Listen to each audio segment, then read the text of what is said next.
Namaskar and welcome to the fourth episode of Pilot Mentor Podcast.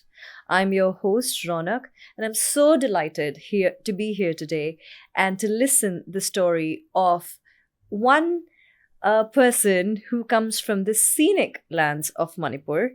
He just does not fly for a leading Indian carrier, but he has flown in the Indian Air Force. Yes, he has flown the Jaguars.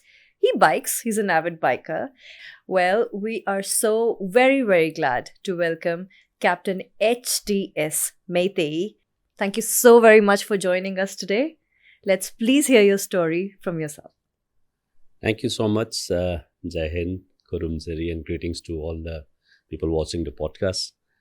Very thankful that I'm a part of this podcast and can connect and share my story with you guys, aspirant pilots. So, I am from Imphal, as you've been introduced, and I joined Sainik School at the age of 10 years. Very early age that I left my home, and from Sainik School I joined in National Defence Academy after class 11. I started my basic flying in National Defence Academy in the later part of my training, and then I went to Air Force Academy. At the Air Force Academy we were trained for our normal flying training, and subsequently in 1991 I got commissioned into Indian Air Force into fighter streams.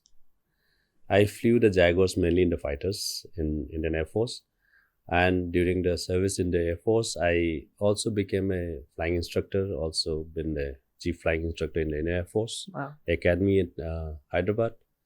And after about 22 years plus service, having flown in Indian Air Force, I took a premature retirement in 2013, and then I decided to come to the civil flying part of it. Wonderful. I flew for 1 year in Bombay at a chartered company, Phenom 100. Thereafter, in 2015, 10 years of flying experience in the Indian Airline company. Wonderful. That's how it is. And thank you for getting me here and connecting with you.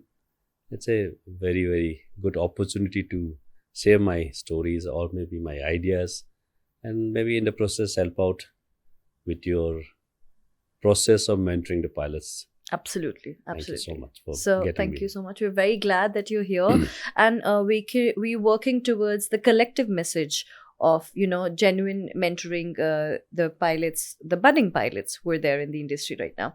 So just got curious here. You said that you started your journey from being in Sainik School, then venturing into NDA, thereafter venturing into Air Force. Now, the year you tried to get into Air Force, were you always clear and keen that you wanted to fly and be in the Air Force, the two goals?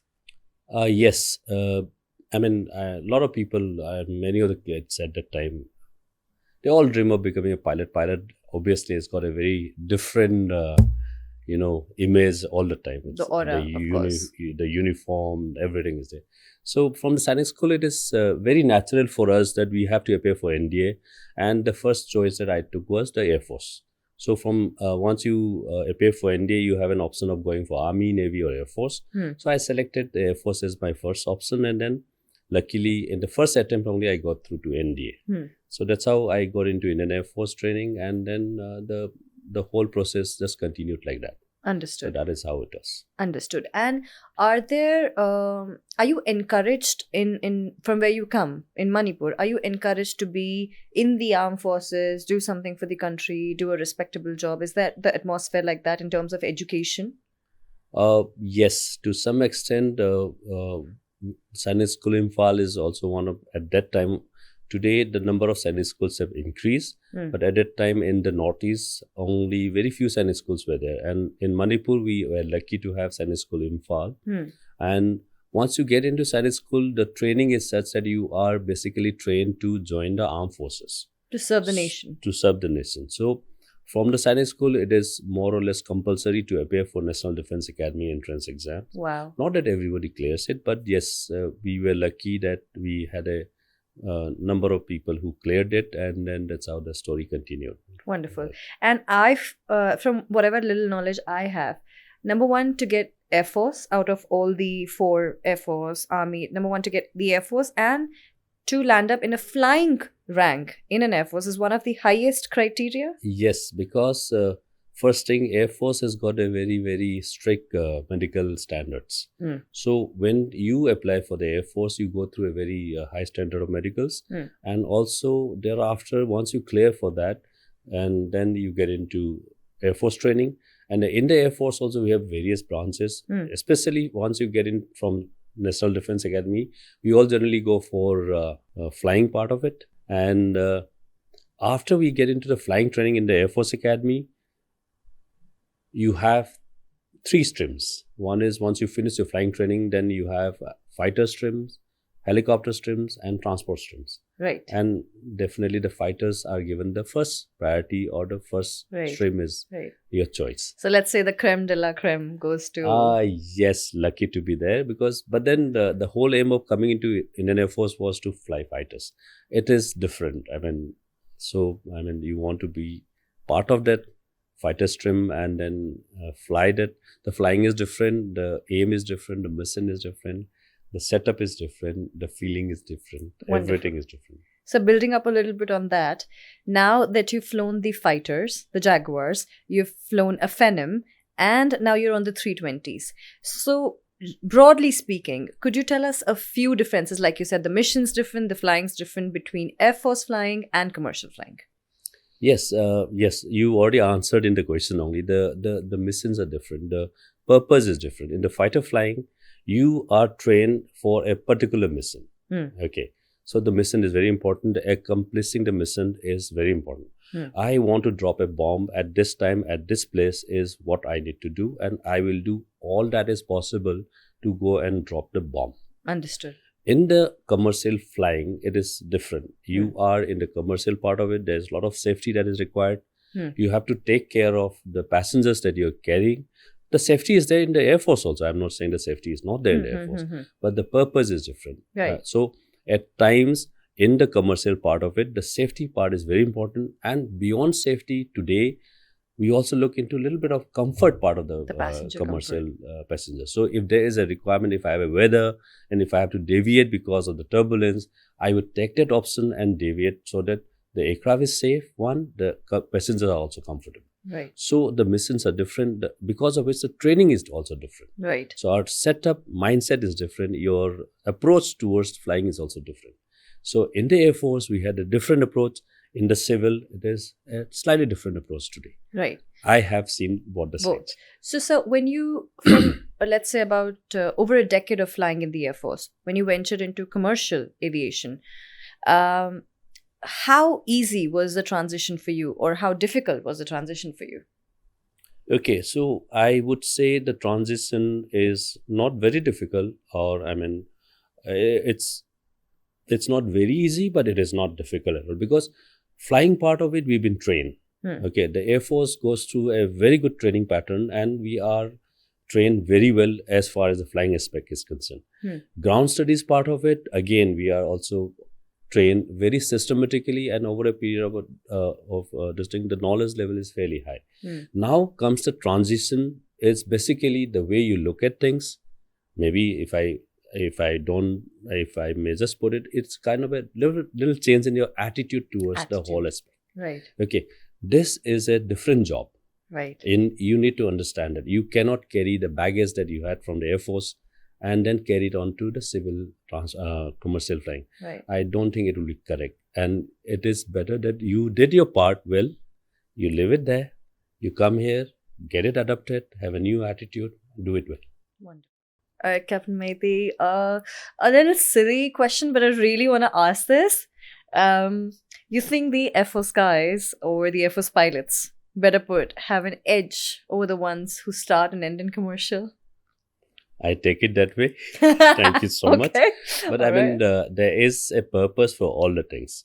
Okay, so overall, if you say just the pilot part of it, yes, on the serious note, Air Force people are trained for that particular job, and the training is much more of higher difficulties, stringent.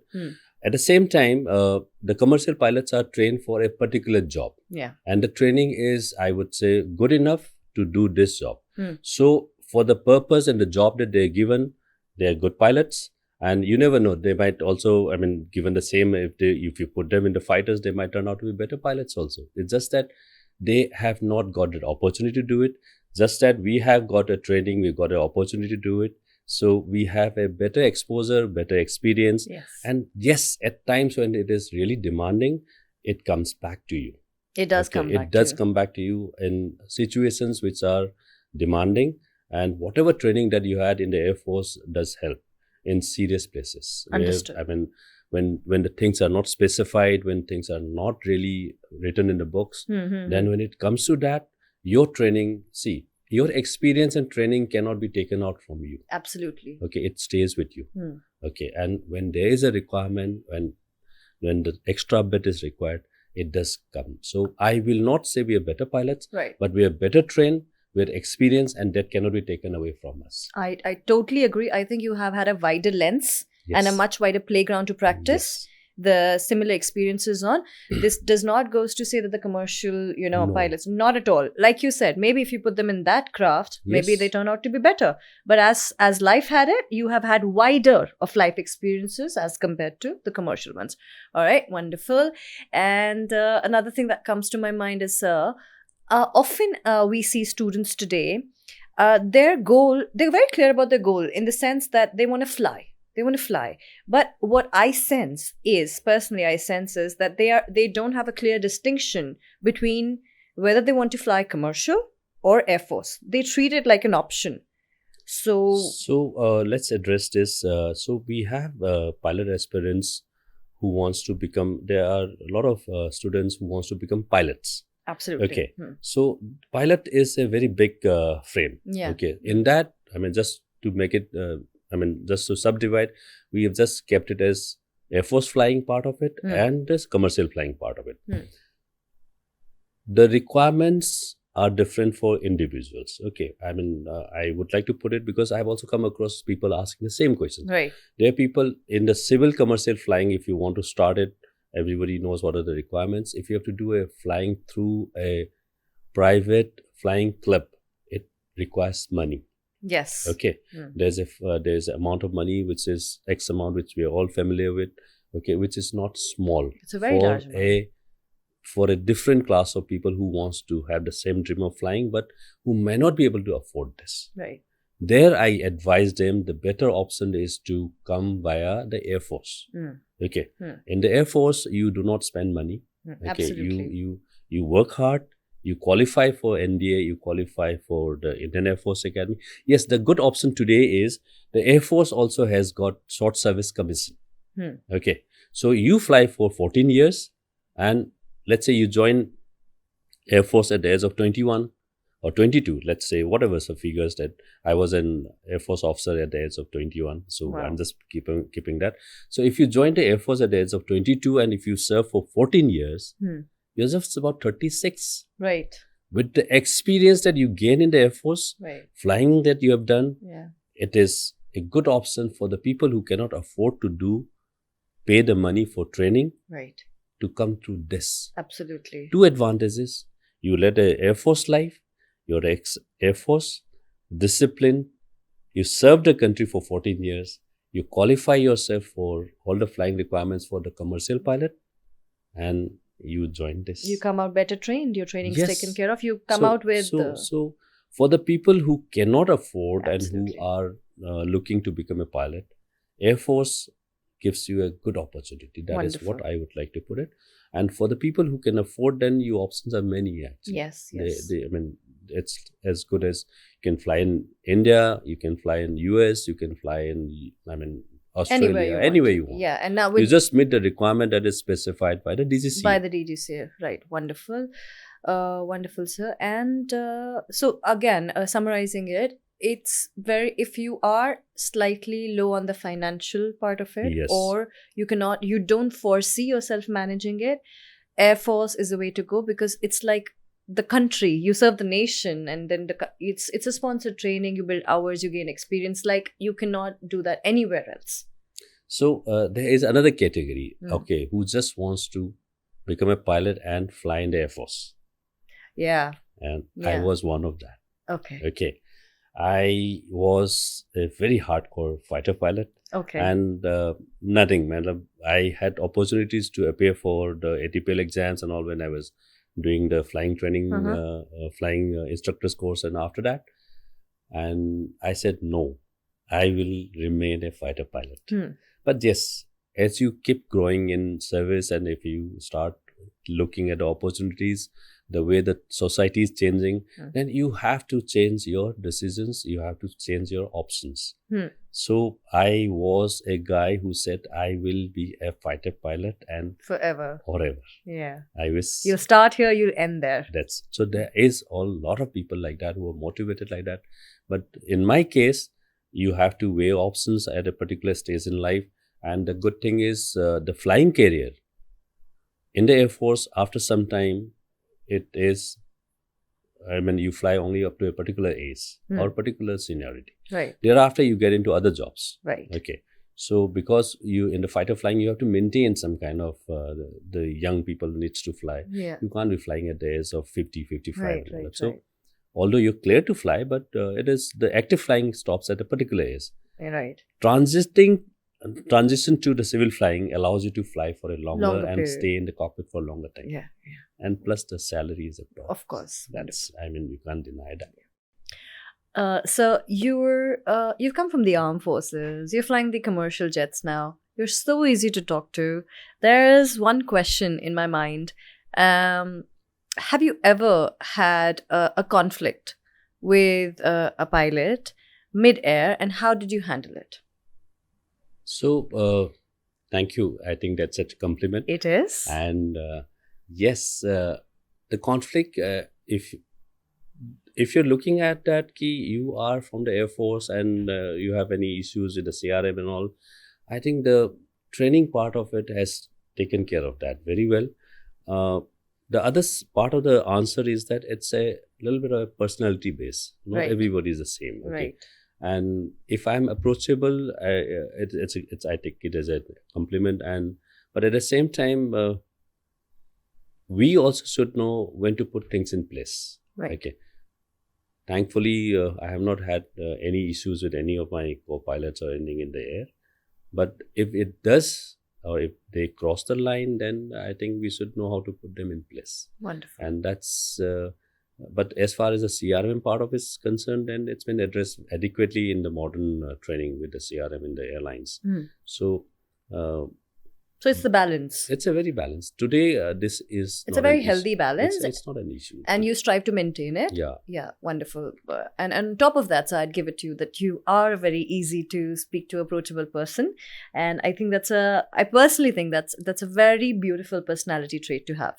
See, that's important. Okay. The first communication barrier is this.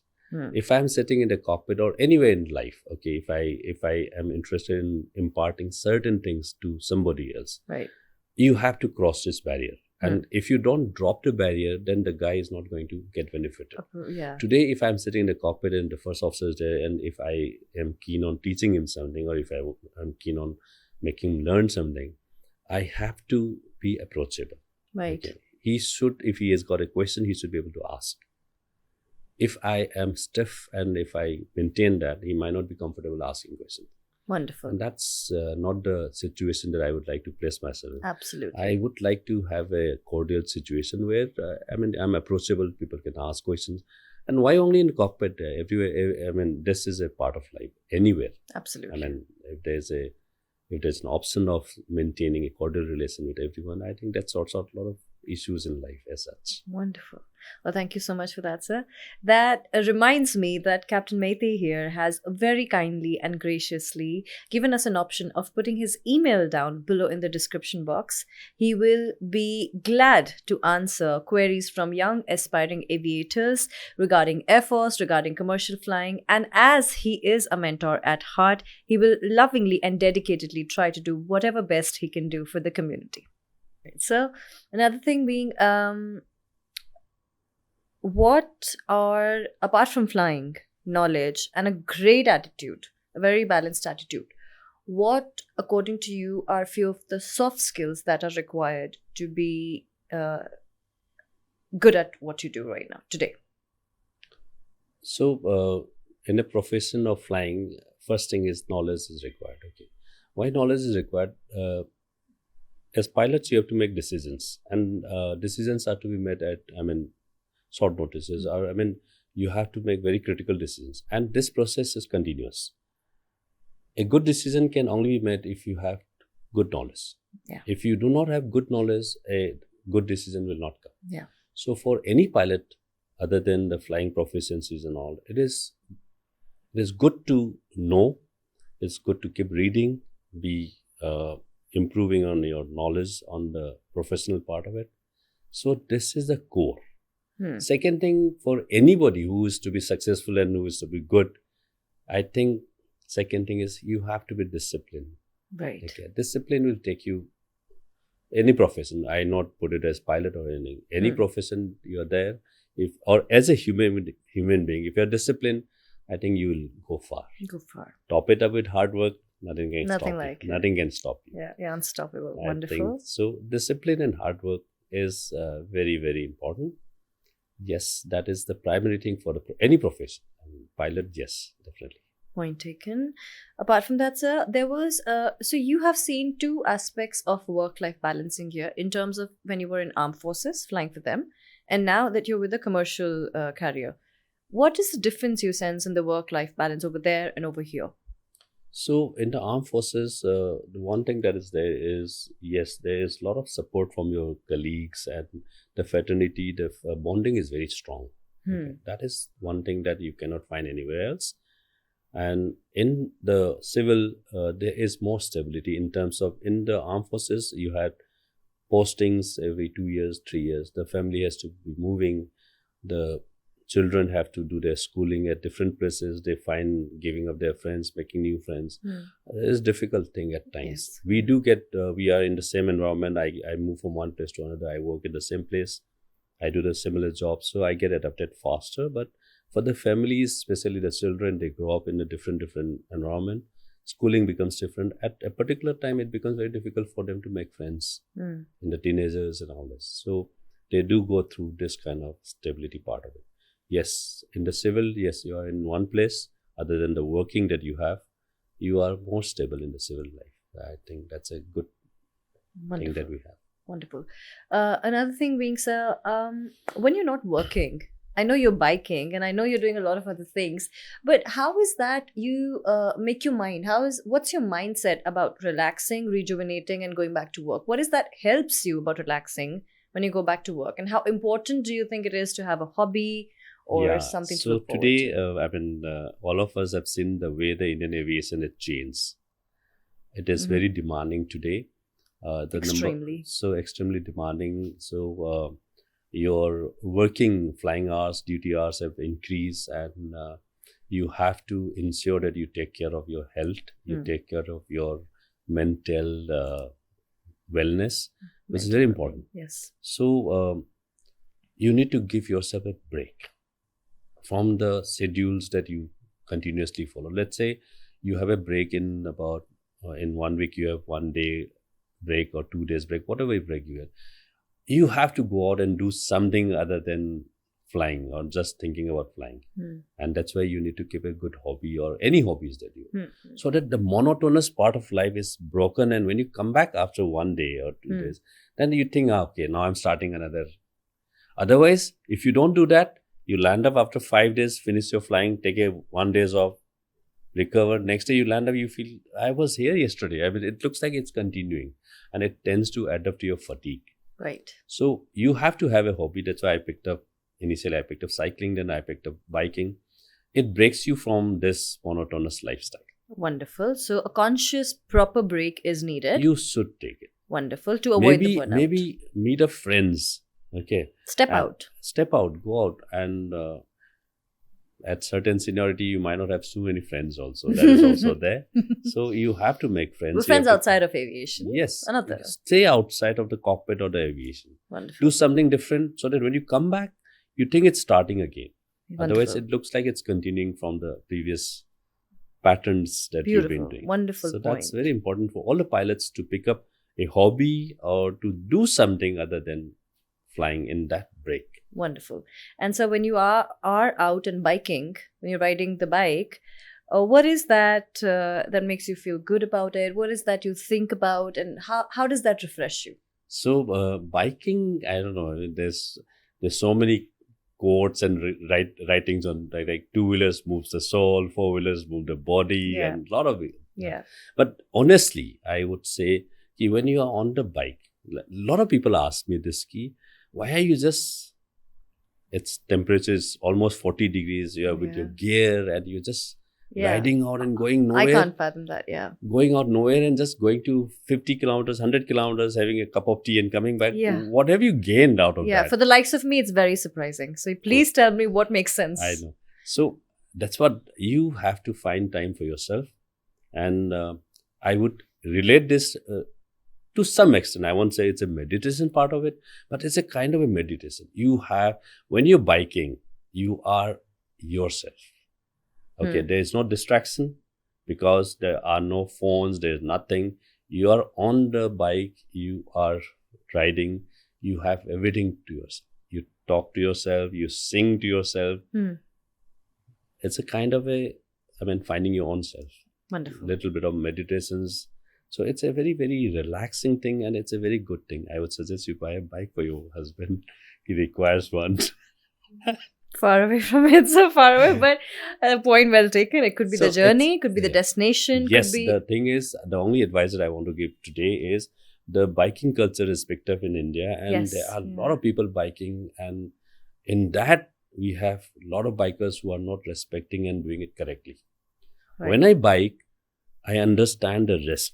I bike with full gear, jackets, guards, boots, everything, helmet, proper kitting.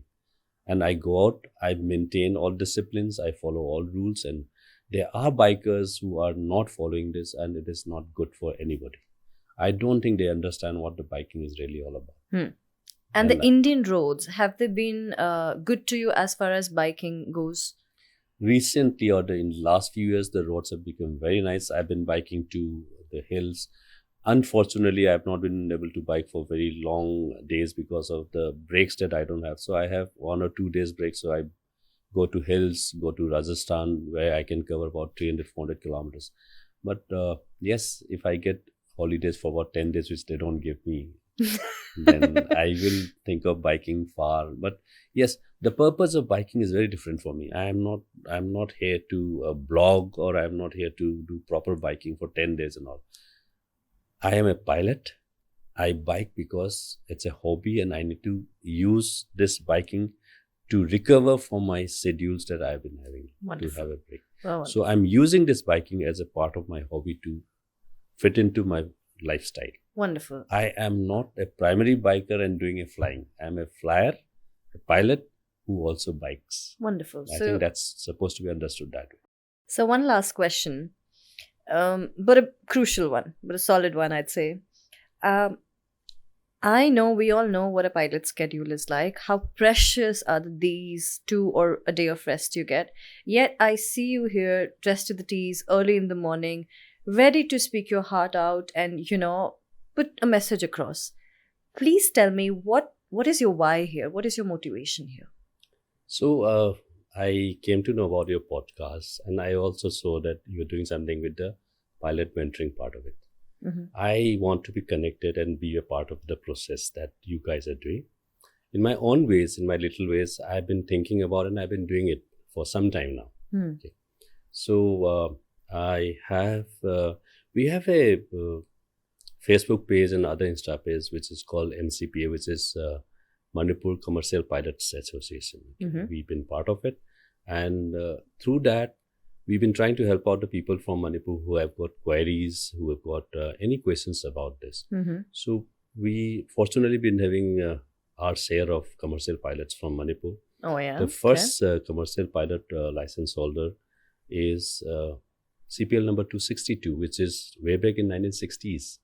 Okay. 262, okay. 262. And today we are having CPL numbers which is more than 23,000. Right. Okay, so over a period of time, we had our share of commercial pilots.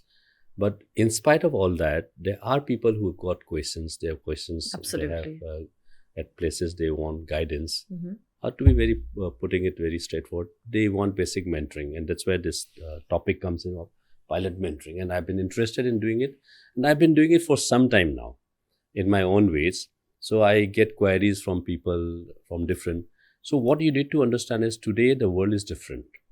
Everybody's got a smartphone. Everybody's got an access to internet. You have YouTubes. You have everything, pages, maybe podcasts, many of them.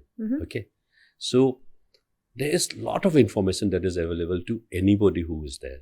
What is required is how do you extract the required intelligence or the required intelligence which is required out of all this information that you have. What can be used? Not all informations are useful. So for a particular pilot aspirant, he has a particular problem, or I would say queries. Not everyone has got the same queries. Somebody has got a different queries, somebody's got a different queries. Maybe on medicals, I would say somebody said, I have not done my maths in class 12, how do I do it? So then I tell them there's an open school, you can do it from the open university and do it. There are people say, I have not taken physics, how do I do it? Okay. There are people who straight away wants to try out flying straight away, then I'd advise them, wait, don't spend money on that. Do these processes, get your medicals done, don't spend time and money on doing something, and finally you find that you're not medically fit to become a pilot. Right. So there are places where this information needs to be communicated. So I get queries, I get calls from the reference of my relatives or friends. I have a lot of people calling me up and asking very specific questions. Wherever it is possible, I give them the answers and I guide them.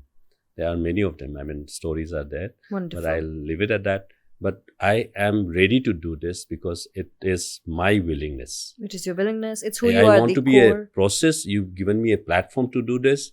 So when you share my email ID or mobile number, I will pick up and help whoever asks for the desired informations or queries, anything related to pilot training or pilot flying. That's very noble. That's why I'm here with you guys. Wonderful. So very noble, going one step ahead. I wish we had more of Captain Meitei's, and I wish we had more of hand-holding, because I too come from, a non-aviation background and had to, step up my game over here.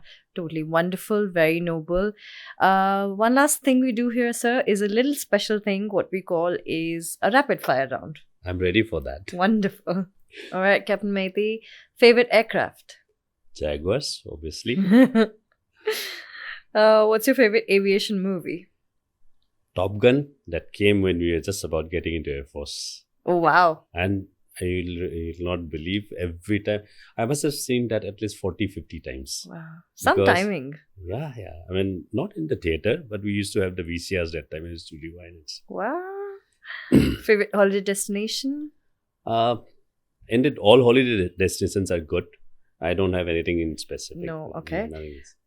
One Manipuri dish every Indian must try. Utti. Yeah. Any favorite airfield to land at? I have not landed in any of this, Kathmandu or something. I would like to. You'd like to, okay. All right. Ever pretended to look serious in the cockpit just to impress someone? I always pretend, but they catch it very fast. Okay. All right. Last question. Most memorable flight? It's the first flight of your solo flight is always memorable. I mean, when you find that there's nobody sitting next to you in the cockpit and you are all alone, that's something that you'll never forget. I think that's for all pilots. Yeah, that is. Right, so thank you so much. Very much. It was a pleasure. Wonderful. Thank you so much for being part of this process. Thank you so and much. I think you guys are going to do very well. Grateful, sir. Enchanted by Captain Meitei's journey as much. If you would like to hear more and see more such episodes, keep following Pilot Mentor. Until then, keep flying, keep dreaming.